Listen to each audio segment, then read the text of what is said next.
Hello everyone, welcome to the Peter Purves Podcast. You know, this series is all about looking back with friends and colleagues, enjoying each other's company and wallowing in a bit of good old nostalgia.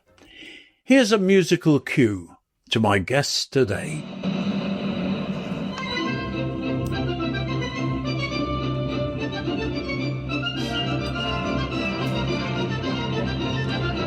I doubt there will be many listeners who will not recognise that particular tune.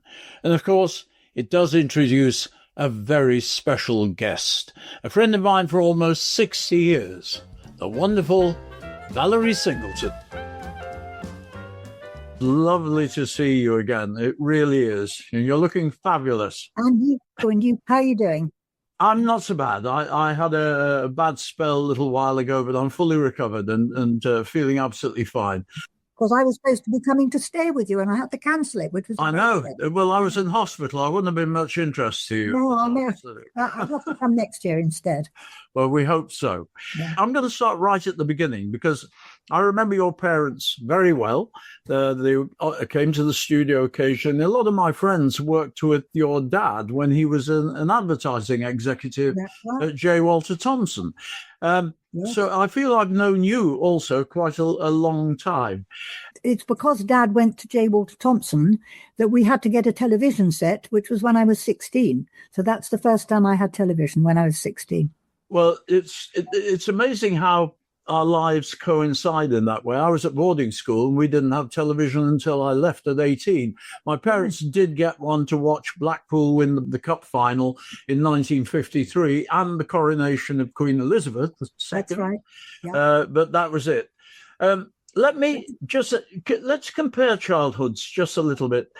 We both grew up during the war, which was a difficult time. Now, you were quite near to London. How did it affect you? I was actually born in Hitchin in Hertfordshire. Oh, right. My dad was in the RAF. He'd actually trained as a pilot with people like Barder and Cheshire. I mean, I think he knew Barder quite well. And he then got something, it was either pneumonia or pleurisy. And so they said, well, you can't fly anymore. I mean, if that hadn't happened, he would have been a Battle of Britain pilot. And he might... A fighter pilot, was he? Yes. I mean, yes. He would have been fighting in the war and he probably wouldn't have survived. He was a very senior officer, I seem to remember. Yes, probably. I think he ended up as a wing commander. But what happened was he was then put to look after various stations around the country. So we then headed north fairly soon after I was born to somewhere near Darlington, I think. And then after that, I think he was looking after an airport, which is now, it's a proper airport where people can fly to, quite up near Newcastle on the East Coast. And actually, I always remember him telling me then how he actually met at one point the guy who was in the war in the Middle East, the famous guy whose name I forget, and who is now in the RAF. And then I think we came back down to London. Still not near London, but to Bomber Command headquarters. And then after the war, up to Cullercoats, where he had a job in, I think, Ministry of Works. And I only came to London when I was about 11. Well, my parents bought a hotel in Blackpool. My father was in the Home Guard. He had type 1 diabetes and he couldn't sign up. So he was in the Home Guard. But he was a master tailor. He made military uniforms until 1948, when firms like the 50-shilling tailors came in. I think they were called Burtons eventually. Wow. But when they came in, the bespoke tailor, his business sort of folded. So he bought a hotel in Blackpool and with a partner. And I grew up in Blackpool. My parents had to move occasionally. Well, they moved quite a lot. They had a pub in Derbyshire. They had a news agency in Barrow-in-Furness. And I stayed at boarding school in Blackpool till I was 18. So wartime really passed me by. I was aware of it very young, because I had an uncle who lived near Preston, and during the Blitz, Preston was bombed, the docks were bombed and things like that. And I can remember us hiding under the staircase when the air warnings went off when I was probably about 3. And I do remember them quite. I remember it quite well. I don't suppose there were any Blackpool lights, of course, in those days, were there?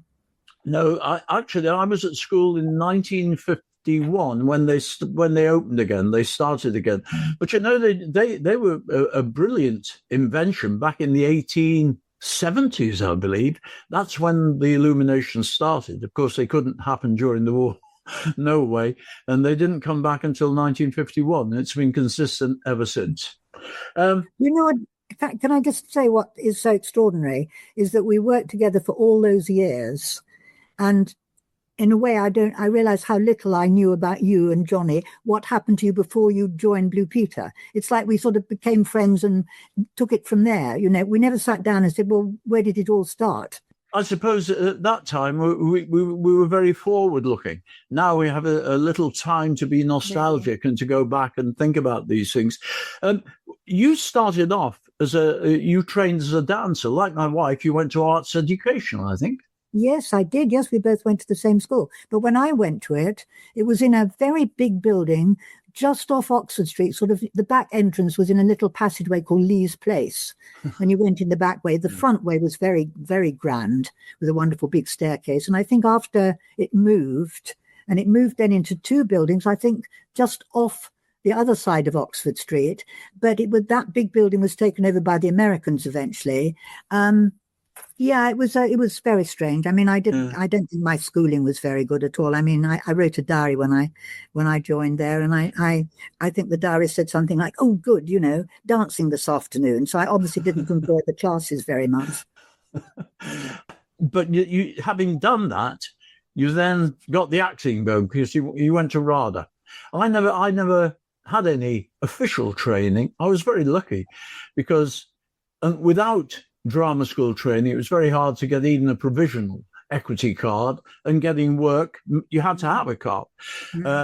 I was lucky. I auditioned for my local theatre. My last year at school was in Barrow-in-Furness, where my parents had moved to. I went to the local theatre, which was a repertory company called the Renaissance Theatre Company, and I auditioned for the artistic director. And during the school holidays, he cast me in 2 plays. Yeah. So, I mean, that was, wow, great fun. I then went to Teachers College because I didn't get into university. And I did 2 years there. I spent most of my time running the Dramatic Society, and I was the lead singer with a skiffle group. I didn't do much work, but because I was probably a reasonable actor, I got a distinction in education from my work at teaching practice and so on. And I decided I would get qualified. So I did a year's teaching in London, then gave it up. My mother informed the artistic director in Barrow that I'd stopped teaching.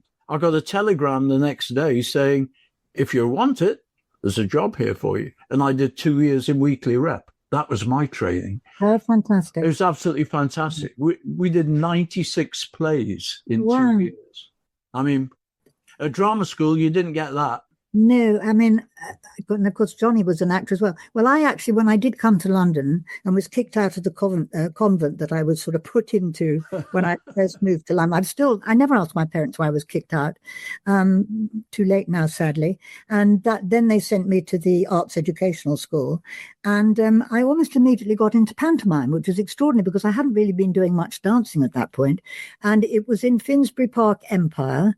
And so my poor mum had to drive, mind, of course, it was very early. I don't suppose there was any traffic then. She had to drive all the way over to take me there in the evenings, come all the way home, come all the way back to pick me up, and then all the way home. And then again, when I was 16, just before I left there, I was in a fantastic pantomime, Aladdin, in the King's Theatre in Edinburgh with Stanley Baxter playing Wishy Washy. Oh, wow. He was wonderful. And it was an absolutely stunning, it was like a West End production. And at that point, I was still wanting to be a dancer.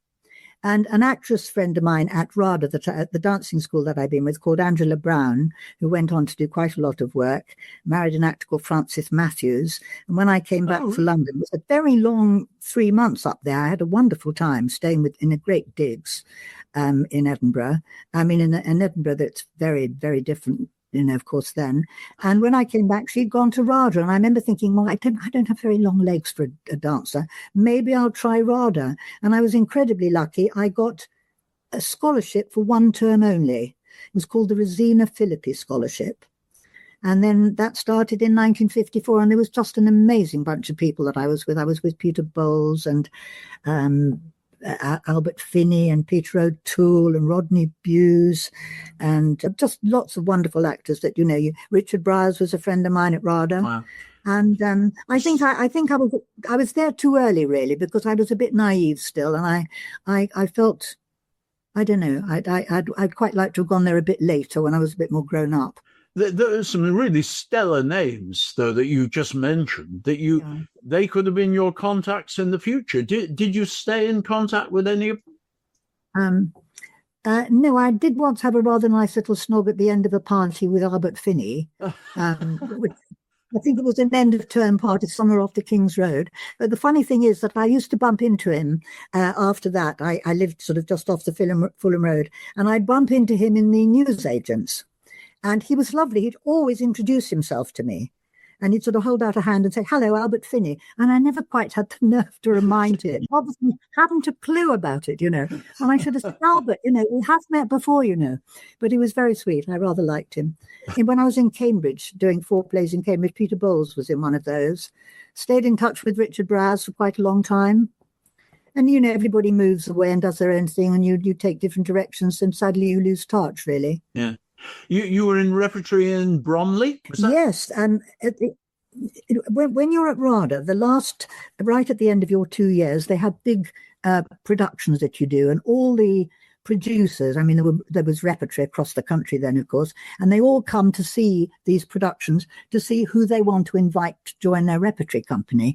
And 3 of us, who actually were quite good friends at RADA, were all invited down to see a man called David Poulsen in Bromley Repertory Company. Because we were friends, we decided we wouldn't go down together. We would go separately. I was the lucky one who got it. And looking at some diaries recently, it was extraordinary because I seem to have finished RADA one day and literally gone down to join Bromley Rep the next day. I was there for a year, assistant stage manager. Can you guess what I was being paid in those days? What are we talking about? We're talking about 56 to 57. Oh, £8 a week? £5. £5, which went up to £5.50 when I'd been there 6 months. Wow, yeah. When I was in Rep, I started with £9 a week, and I actually worked it up to £9.10 a week. Wow. I left 2 years later. And when I did the 2 plays in my school holidays previously, I got £5 a week. And somehow we survived on that. That was fine. When I did my teaching year for qualification in London, and my salary was £500 a year. That was including London waiting. And I survived perfectly well on that. But if you were in London and your family were up in the north, were you staying with friends in London? How would you have... No, I shared a flat with 4 guys, and it was, somehow you survived. I can't remember what our rent was, but I know when I went back to London after my 2 years in Rep in 1963, the rent on a top floor garret in Maida Vale, which was where I went with my first wife, and my son was born there, was £4.50 a week. That was it. Well, while I was doing RADA, I was working in a little local coffee shop called the Bamboo, and it was run by 2 white Russians who'd obviously come out when the revolution had happened in Russia, in Moscow. Gregory and Jeffrey, I remember. It was very small, only 7 tables. I worked there 2 nights a week from about 6 till about 1 o'clock. Yeah. And I was paid for those evenings what is now 50p. 10 shillings a night, 50p. I made quite a few tips because there were only 7 tables. But if you think, and that sort of got me through RADA. But when I was in Bromley Rep, I was going backwards and forwards from to Victoria every day and then back on the tube. And paying for food, clothes. It's astonishing when you think back. Absolutely astonishing. Yeah. Tell me about your jump into television. You started at the BBC. You were quite well known as one of the BBC presenters, because instead of having a station logo, which they have now, or an ID for each channel and so on, they had people like you who would sit there and say what was coming up next and what there'd been. You were the link. It was the presentation link. How did that happen? Well, after rep, I did a lot of drama, quite a lot. In Cambridge, I did a wonderful #1 tour around the country with Jessie Matthews and Sunny Hale, which very nearly came to the West End, but because they'd been married, and it was called Nest of Robins, they'd been married, they weren't getting on very well now, and she put paid to it coming to the West End, so I could have been in the West End fairly early on in my career.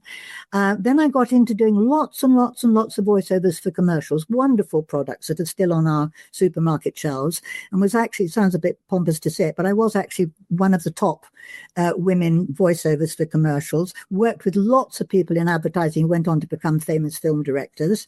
And then there was a strike. You know, the strike we just had recently when nobody could do anything and everything came to a standstill, all the script titles.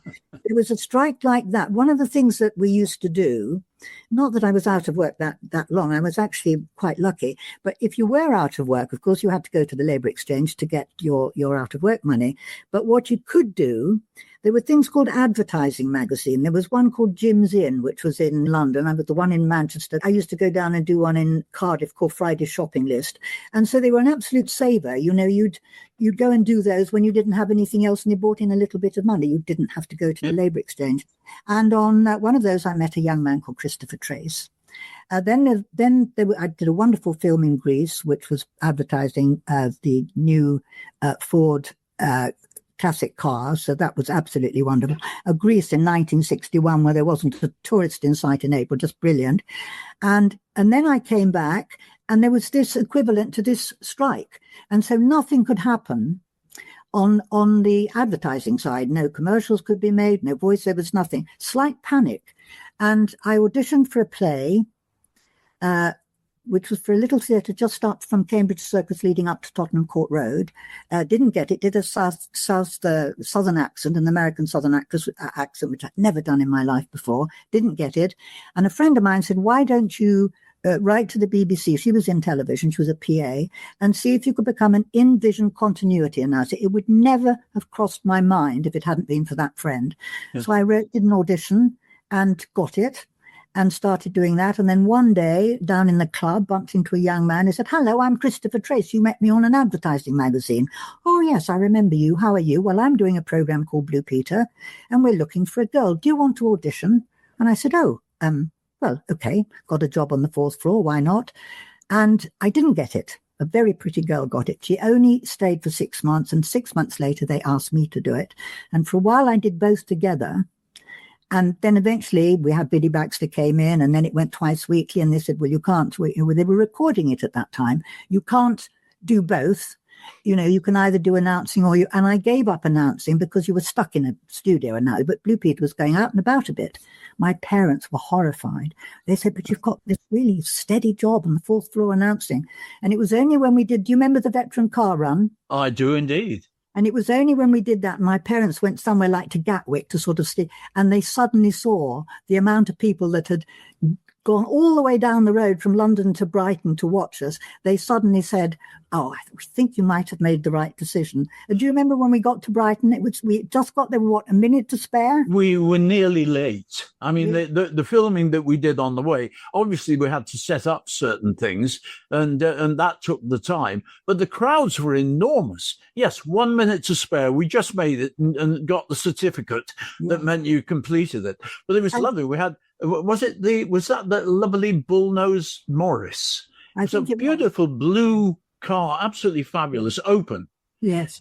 Yes. And you remember when we got there, everybody wanted autographs, and there were so many people wanting autographs that we were literally signing John, Val, and Pete. We couldn't even sign our surnames. That's right. And I think, didn't the police rush us away? They said, look, you can't stay here. It's chaos. Yeah. And they took us away. And that was the end of it. And it was a shame in many ways because lots of people had come to see us. I'd venture to say thousands. Yes, it was fabulous. I'm going to ask, I mean, do you miss acting? Would you like to still be an actor? That's probably the biggest regret. I don't really have regrets. I've had so much fun with my life and the work that I have done. But yes, I regret that I don't act. I have been doing some. I've done quite a lot of audio acting recently. There's a company called Big Finish that does original Doctor Who stories, and they bring back my old character because I was in Doctor Who before I did Blue Peter. How long did you do Doctor Who for? I did that for a year. I did 46 episodes. Wow. And I mean, wonderful. But I didn't really act after that. For 18 months, I think I did maybe 5 episodes of Z Cars, a couple of training exercises for directors who were going on the colour directors course. There just wasn't any acting work. I drove trucks. There was a company in South London called the Drivers Bureau. And having been in Doctor Who, I'm going to have to go back a bit on this. Having been in Doctor Who, I would not go and sign on the dole. I was too embarrassed to go and stand in line. I never got my stamps paid.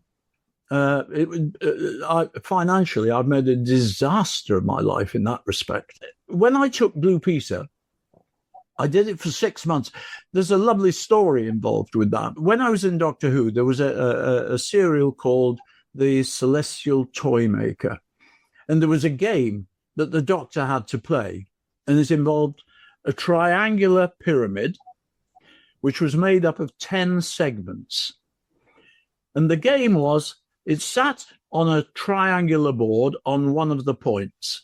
And the game was you had to move the whole pyramid, moving one piece at a time, never putting a bigger piece on top of a smaller piece onto one of the other 2 points. So you end up with a new pyramid totally on the other one. It takes a lot of moves. The game was you mustn't make a mistake or you die. That was the Doctor Who thing. Anyway, I liked the prop so much. When we finished the series, I asked the designer if I could take it home, and he said, yeah. So I had a nice talking point at home. People tried it. No one could manage it. I could play it eventually. It was difficult, but I'd done it enough times. I got a letter from my agents after about 18 months, and I'd been driving trucks. The Drivers Bureau had been very useful to me because if you wanted to work on a particular day, you just rang them up and they would send you somewhere, and you might be ferrying cars to the docks that were going to America, Rolls Royces, Bentleys, Porsches, you name it. Or you could be driving trucks. And you did that for as long as you wanted. I worked with a laundry for about 7 weeks just to earn a buck. And my agents actually gave up on me. They sent me a letter saying they couldn't do anything more for me and I needed to get another agent. Well, I was so annoyed at this. I blamed it all on the Trilogic game and decided it was bringing me bad luck. And I took it down into the basement of the block of flats that I lived in Gloucester Road and threw it in the bin. I swear the following morning I got a phone call from the same agents saying, look, we know we wrote to you yesterday. We aren't going to handle this, but a program called Blue Peter, do you know it? Of course I said yes. They would like to see you. Here's the number. And I rang them and it was Biddy Baxter. And they invited me for an interview, and I did one. I thought nothing more of it. It was just an interview for a job. And then they asked me back again.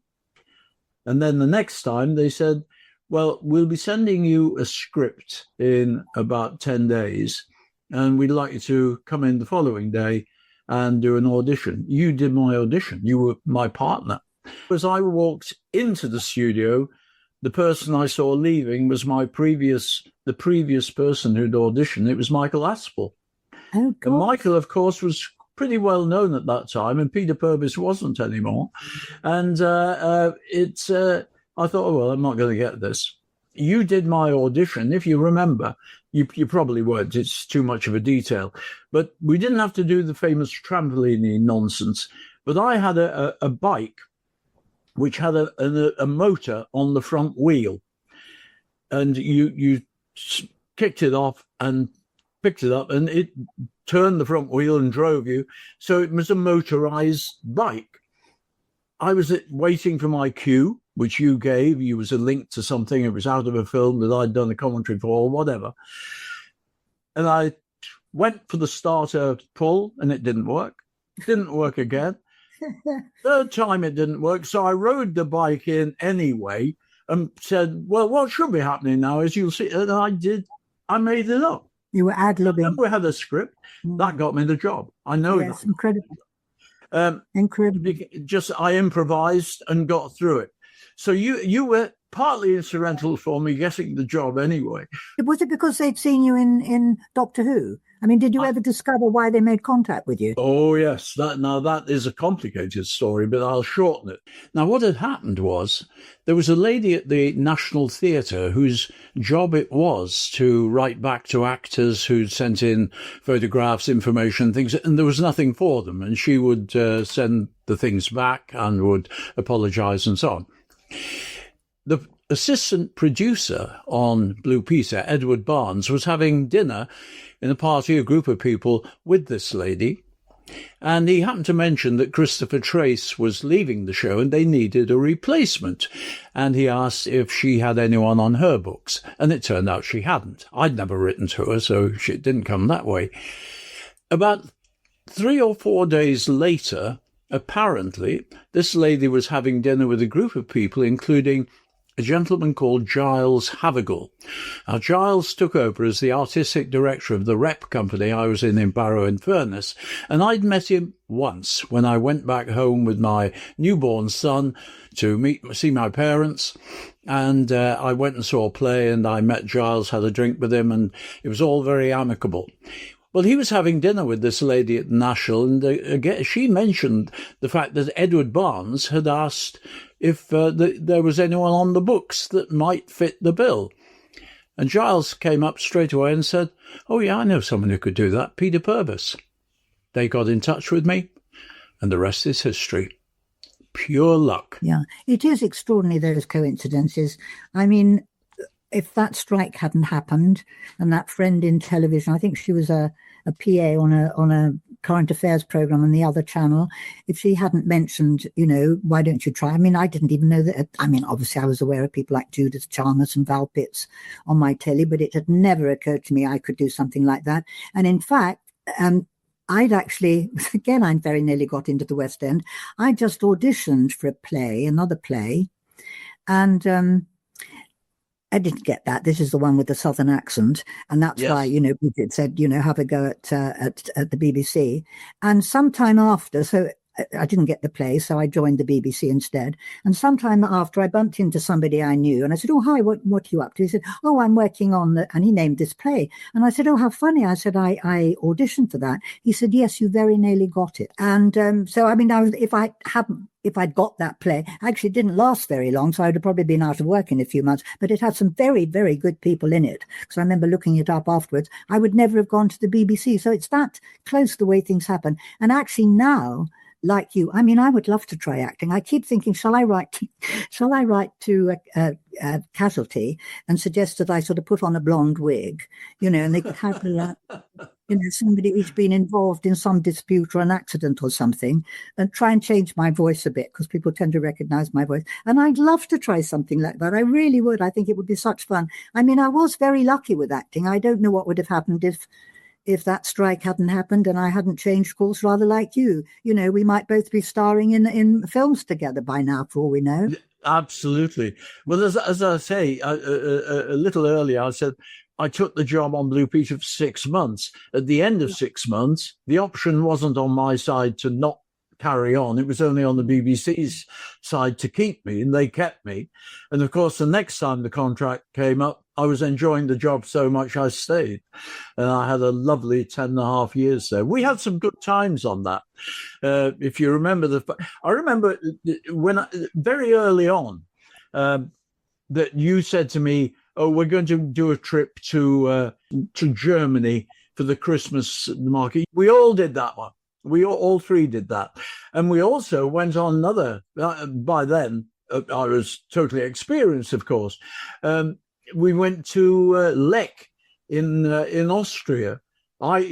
Skiing. I'd never skied in my life before. You had. Yeah. And I loved skiing. It was fabulous. I remember a wonderful troika ride we had after filming in the dark. Oh, magnificent. That was great fun, wasn't it, that trip? We were lucky people. Yes. Did you ever go skiing again? Yeah, well, I skied again on Blue Pisa. I skied in the Cairngorms and I skied. I would never have been a skier. I'm not coordinated well enough. I remember going on the main piste in the Cairngorms when it had been quite a severe winter. And I went on the main one, and that was stupid. I just kept on looking to soft places to fall over because I knew I wasn't going to make certain bits. It was not very stupid. But Blue Pisa had that effects on you that you'd try anything. You say, yeah, okay, I'll do that. You know. I was just thinking of another trip because I do remember that Christmas trip to Germany very well. It was absolutely gorgeous. Munich. So pretty because they do their Munich. No, it wasn't Munich. It wasn't Munich. No. Maybe we did two Christmas markets. Definitely wasn't Munich. And it was where a famous artist comes from. Dürer. It's where I think Dürer comes from. I can still see it. And anyway, another Christmas trip that I did, which I know I did on my own, was 1967. And it was just after the 6-Day War in the Middle East. And I was sent to do the Christmas story. And went all the way through all those different, which was lovely. And I remember at one point we were driving down towards the Dead Sea and we actually had to stop because there was still fighting going on. And I remember taking pictures. We weren't supposed to be taking pictures. I remember taking pictures sort of on the back of the seat of the car I was in. And then down off to the right in the desert, there were sort of tanks that had, been hurt and were sort of lying there all sort of damaged.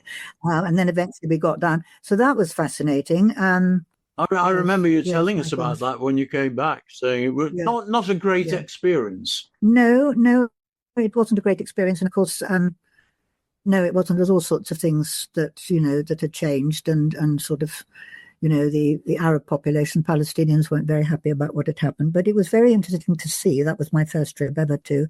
But we didn't do mostly, we did summer trips. Yes, we did. We had some great summer trips, Which was your favourite? Oh, which was your first one? The first one was we went to Morocco, and we had was a wonderful trip. I mean, in some ways, I'm accident prone, as I'm sure you're aware, because I keep on breaking things and falling over and doing stuff. On that trip, I had a silly accident. Me and Johnny fooling about.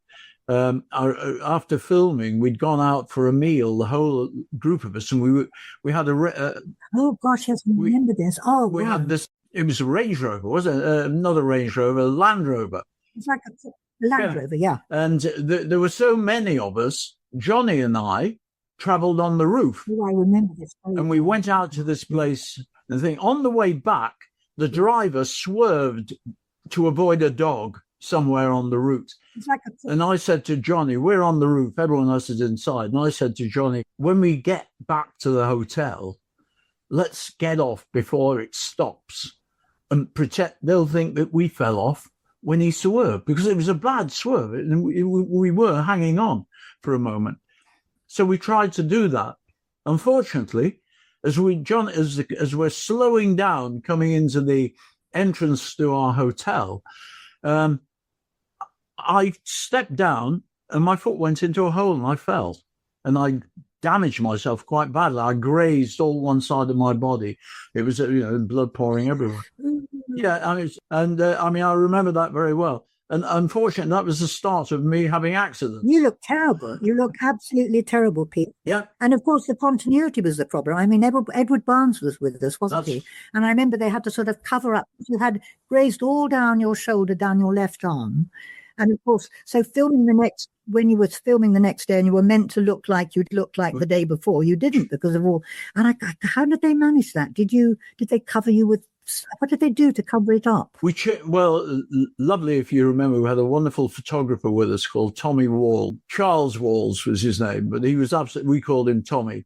And he was absolutely wonderful. Noxie and I called him nurse walls because he came and helped and sorted me out and put some antiseptic cream all over me. I mean, it was awful.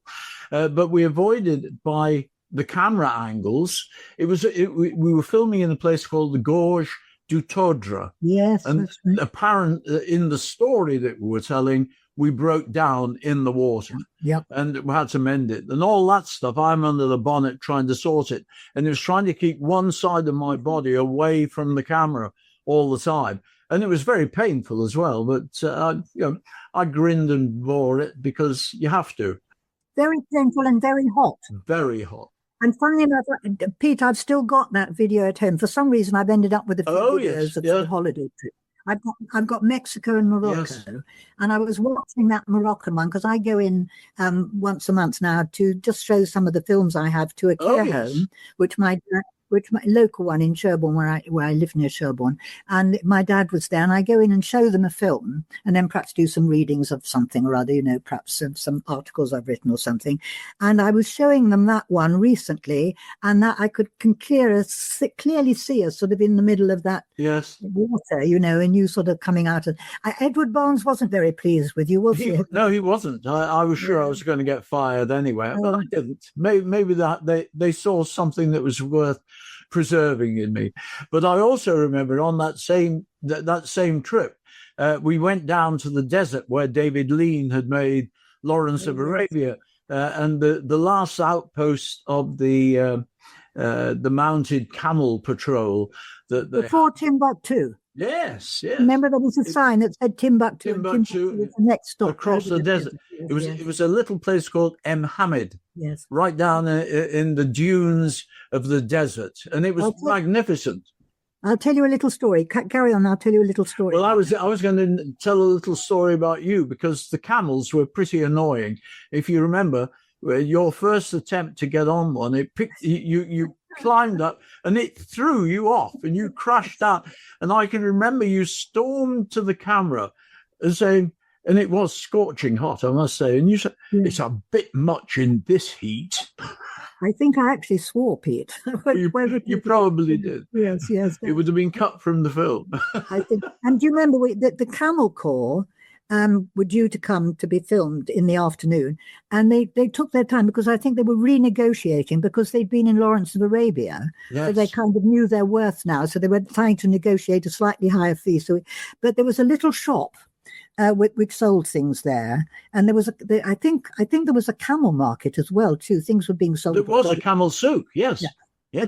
What are those people the lovely people who live in the desert, all dressed in black? Oh yes, the Berbers. Very good looking. I'm trying to think what they were called, and there were lots of them came into the shop and were buying stuff. And there was a big tank at the back full of water, and it was so hot that every now and again, John and I don't think you did it, but every now and again, John and I would go in, and there was a scoop there, and John would say, "Val, just pour the water over me," and I would scoop the water up. John would stand sort of where the little sort of supposed like a shower was. I'd pour the water over him, and he'd come up, soaking wet, dry in about 5 minutes. And he did the same for me.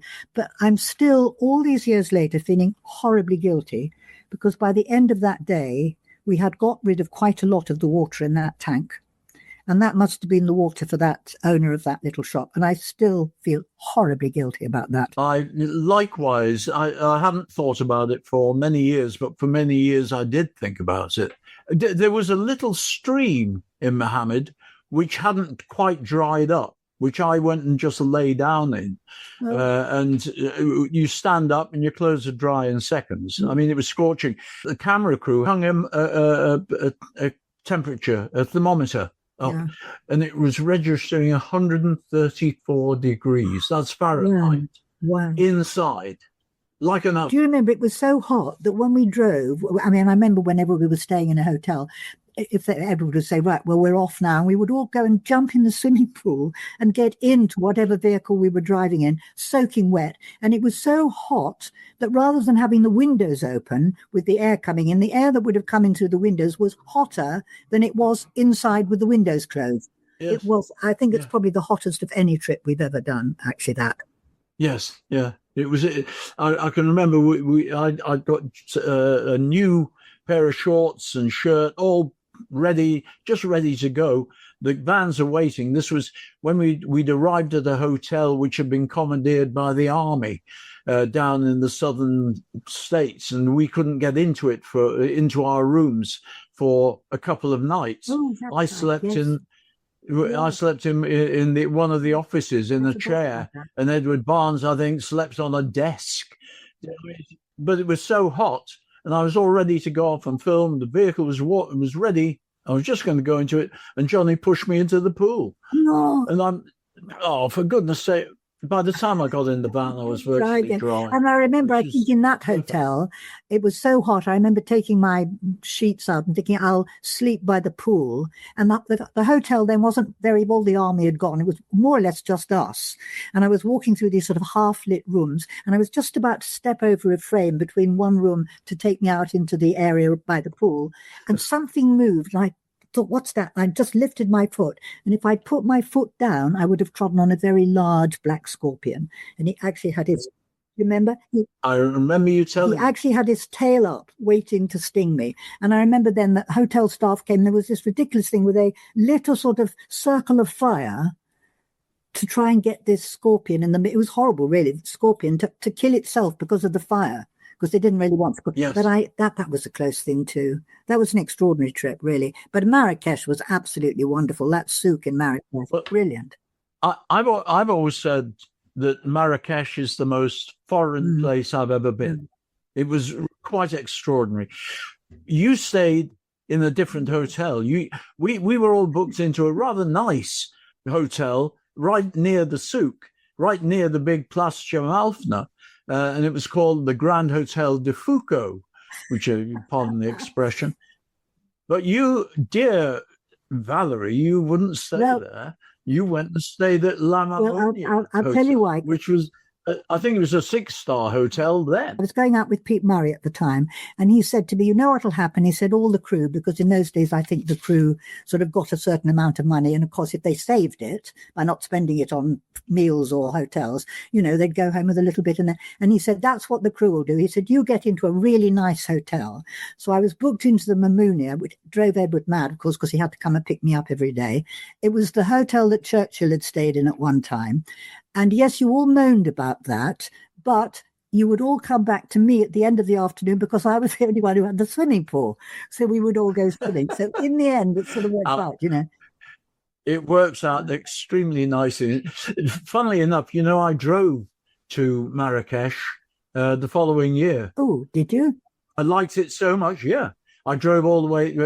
I took a ferry to Bilbao, drove all the way through Spain, visited Madrid and Aranjuez and Granada, and then took the ferry over to Tangier, drove to Fez, Meknes, Rabat, Casablanca, Marrakesh, went a little bit south. Absolutely. Was this with the family for a holiday, summer holiday?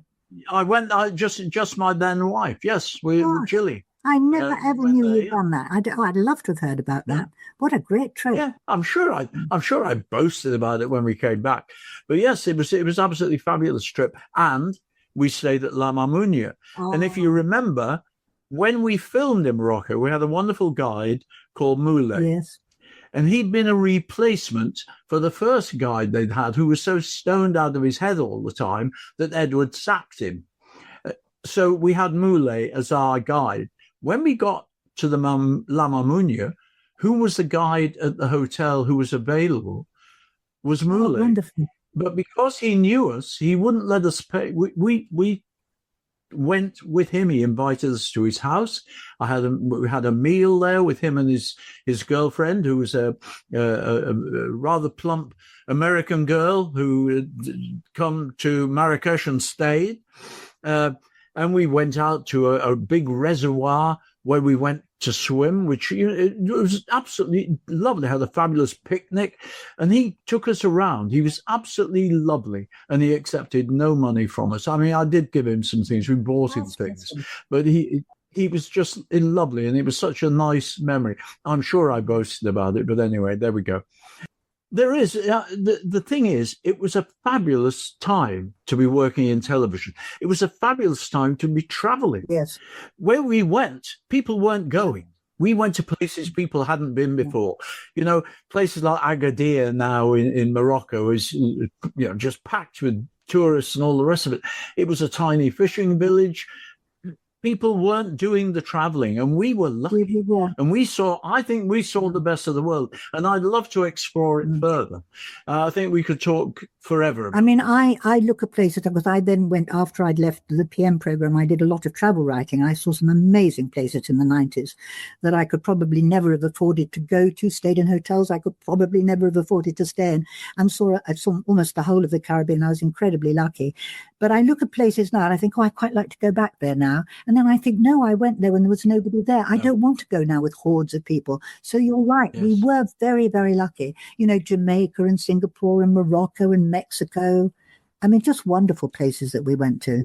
Val, it has been an absolute pleasure. We will be doing it again.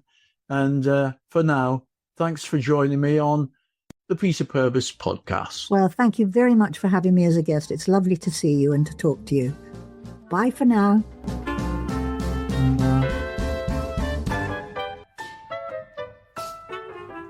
There will be much more from Valerie in the coming weeks, but in a fortnight's time, it's Colin Baker Part 2. Now don't forget, you can listen to the Peter Purves Podcast wherever you catch your podcasts, including Apple, Spotify and Amazon.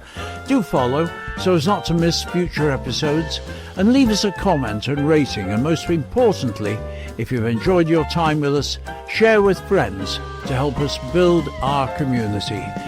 Take care, everyone. Adieu.